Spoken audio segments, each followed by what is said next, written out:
Bien, regresamos con el viceministro de Pesquería, Paul Pompiu, con quien conversaremos sobre la problemática de la anchoveta en el Perú. Doctor Pompiu, muy buenas noches. Gracias por estar con nosotros en el programa. Buenas noches, gracias. Bien, bueno, la verdad es que los peruanos estamos un poco, no sé si la palabra es alarmados, pero es difícil entender la conversación que hay entre Produce, el Ministerio de Producción, que tiene a su cargo el área de todo lo que es el sector pesca, y la industria pesquera en general, ¿no? Porque acá la queja, si se puede llamar así, no es solo de la gran pesca, sino también de la pesca artesanal, y la verdad es que encontrarse en un país rico con la abundante biomasa que hemos tenido históricamente, de pronto en una situación en la cual hay dos posiciones tan encontradas, la del gobierno diciendo que hay una depredación en marcha y que se está agotando. El presidente ha hablado hasta de la palabra extinción de la anchoveta, y por el otro lado el sector privado, que ha salido con cifras que aparentemente sostienen que desde los años 80 la biomasa ha venido creciendo y que eso se ha debido justamente al manejo prudente que ha tenido tanto el IMARPE con las cuotas como la industria con la extracción. ¿Cuál es la posición del ministerio? Bien, gracias por esta ocasión. En realidad hay muchas de estas cifras que se dicen que no son ciertas y que tienen, digamos, toda una tergiversación de los hechos. Los hechos son como se los voy a contar ahora, porque justamente el año pasado, por ejemplo, de una biomasa que podría haber habido de 8 o 9 millones de toneladas de anchoveta, terminamos en 4 millones. Eso significa que es como si tuviéramos al 30 millones de la población peruana, que al día siguiente nos levantemos y nos encontremos que somos 15 millones. Si seguimos ese paso, que efectivamente vamos a ir reduciendo poco a poco la capacidad de biomasa que obtenemos, efectivamente vamos a una depredación y en un extremo, obviamente, a una extinción. Nosotros no creemos que tampoco vamos a llegar a ese punto. Por eso es que justamente hemos dictado las normativas de ordenamiento en el sector. La verdad que el problema no es tan complejo como se presenta. El problema es relativamente sencillo.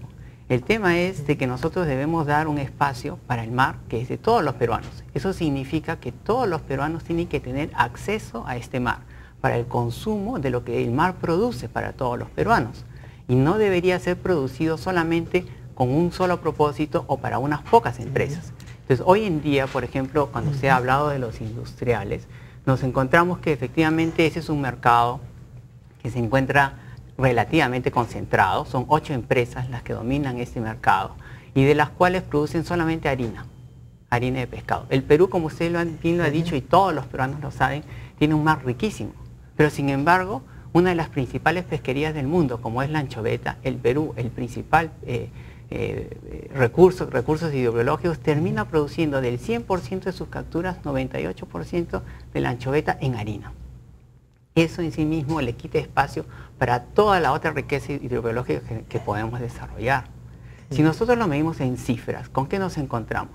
Nos encontramos que más o menos el Perú puede tener unos 3.500 millones, digamos, de dólares en valor de su pesquería. Si nosotros reasignáramos un poco de esa pesquería para los mejores usos, para todos los peruanos, podríamos tener una pesquería que se duplica en 5.000, 6.000 millones. Y eso es un poco lo que plantea el artículo El Mar para Todos, que ha publicado recientemente El Comercio, gracias al aporte de la ministra de la Producción, Gladys Tribeño. Lo que no se entiende es por qué el mercado ya no hubiera reasignado eso. Lo que no entiendo, como economista en todo caso, es por qué el mercado ya no hubiera generado esa búsqueda por el valor agregado. Claro, porque lo que se necesita en el mercado son reglas, y reglas para que el mercado funcione. No hay ningún mercado en el mundo que funcione sin reglas. Y podrán ser las reglas del mercado, pero también deben haber reglas de orden, y esas reglas no han existido. Porque específicamente las reglas de orden para el consumo humano directo son las que no han existido. Han existido como un rezago de las reglas que se daban para la pesca industrial, porque el Perú era monotemático. El Perú, la anchoveta, y las otras pescas, ¿dónde están? ¿Dónde está todo el desarrollo hacia el cual no solamente el Perú debería dirigirse, sino el mundo nos está requiriendo que nosotros nos dirijamos a eso? Tenemos, por ejemplo, altos índices de desnutrición, cuando nosotros tenemos un mar tan rico que podemos llegar justamente a esos peruanos si diéramos reglas más claras, para que justamente esa producción que esté en el mar llegue también a todos los peruanos. Eso no es tan difícil de entender. ¿Cuáles son las especies que ustedes creen deberían de llegar a la mesa y no quedarse en el camino en harina y otros productos? Bueno, para empezar, la anchoveta que es nuestro primer recurso. La anchoveta es un producto que quienes lo han consumido me dicen que lo consumes 1 o 2 veces y en la tercera es imposible que entre ni siquiera con ajo y tomate. Bueno, es que efectivamente existen diferentes formas de preparar la anchoveta y de que llegue a estos mercados. Es un tema efectivamente de hábitos de consumo y también un tema de poder llegar a las diferentes mesas. Pero la anchoveta también es el alimento de todas las otras especies, del lenguado, de todos otros pescados que nosotros conocemos. A las mesas deberían llegar el jurel, debería llegar la caballa, debería llegar el bonito. Me gustaría regresar un poco a la biomasa de la anchoveta, que es efectivamente el centro de esta diferencia. La ex viceministra Patricia McLuff también sostuvo que la biomasa de la anchoveta se había reducido, lo que usted ha señalado, de más o menos 10 millones a cerca de 5 millones. Mi pregunta es, ¿cuánto había hace, por ejemplo, 3 años o 4 años? ¿Había 10 millones, 12 millones o había 20 millones, 30 millones no. Y entonces el...? Sí, 20 millones no había. Efectivamente, quizás en la época de los 80s, 90s, no 90s tampoco, 80s, podría haber habido una cifra como esa. Hemos reducido... Entonces digamos que en los últimos 10 años el estándar ha sido más o menos 10 millones y en el último año ha bajado de 10 a 4. En el último año, por eso yo le he dicho que en el último año es donde ha habido esta reducción enorme. Pero no solamente es el tema de la biomasa de la anchoveta, que está muy bien que centremos el discurso ahí, pero también tenemos que recordar que acá hay que ver las cosas en su integridad. La anchoveta sirve como alimento para todas las otras especies. Correcto. Entonces, si nosotros miramos la biomasa de la anchoveta, podemos ver que efectivamente tiene sus subidas y bajadas y de repente tiene una bajada increíble en el último año. ¿Y eso cuál es la explicación para esa bajada increíble en el último año? Esa bajada increíble lo que se ha dado es justamente por temas ambientales y también por pesques juveniles. Es por eso que nosotros en nuestro ordenamiento hemos dicho de que tenemos que ser muy estrictos con los que causan estos temas de depredación. La depredación viene justamente cuando las anchovetas que tienen diferentes estadios de crecimiento desaparecen en un momento, las que justamente Correcto. Se van a reproducir. Conversé hace pocos días con personas ligadas al sector para tratar de entender también el problema, porque tuvimos un debate hace como 3 semanas acá, y me explicaban que sobre el tema de juveniles, el barco trae lo que ha sacado de la red al muelle y en el muelle descargan y ahí es donde se ve más o menos la población de juveniles contra la juvenil. Y en base a eso, lo que tengo entendido antes se usaba era hacer una veda en el espacio donde habían habido más juveniles de lo que debieron haber habido. ¿Eso no se está haciendo el día de hoy? Bueno, lo que pasa es que usted ha descrito una pesca que es bastante primaria, voy a decirlo así. Hoy en día existe una alta tecnología para la pesca. Es decir, los barcos no van simplemente a la deriva y tiran su red para ver qué cosa pasa. Hoy en día tienen unos aparatos que son unos sonares y unos ecosondas que tratan de ubicar dónde están los cardúmenes para ir. Pero ellos tienen cómo identificar ahí también a juveniles en base a sonares. También existen los equipos para poder identificar.